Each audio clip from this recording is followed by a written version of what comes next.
कहा था कि संतोष रिपोर्ट पे जो लिखा था तो उसको डिस्काउंट मिलता है। और तेरे को चला याद है मैंने कल दुकान देर से खोली थी।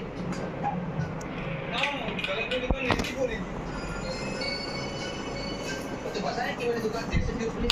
तुझे बुरा लगा था हम लोगों ने तेरी दुकान में सोडा पीना बंद कर दिया इसलिए। नहीं पोपट भाई मुझे कोई बुरा नहीं लगा था।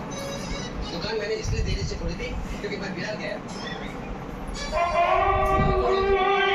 ତାକୁ କହିଲି ଗୋଟେ ରାକ୍ଷୀ ଆଣିବି ଯେ କେମିତିଆଟେ ଆଣିଛି ଦେଖେ ଏଇ ତୋ ଭାଣିଜି ତ କିଏ ତୋର ବି ଆରଥରକ ଭଲ ରାକ୍ଷୀଟେ ଆଣି ଦେହ ମୋର ଭଲ ନଥିଲା ତାକୁ କହିଲେ ଆଣିବାକୁ ସେ ଛୁଆ ଧରିକି ଆସିছে କ'ଣ କରିବି ଆରଥର ଗୋଟେ ଭଲ ଫଟୋ ତୋର ମୋର ଥିବ ଆଣିବି ସେଇଟା ବନେଇବାକୁ ପଡ଼ିବ।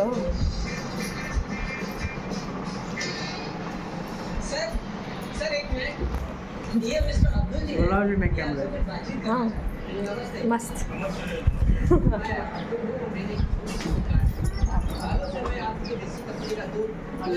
गोटे लास्ट गोटे पोज दियो ए दो ना पोज गोटे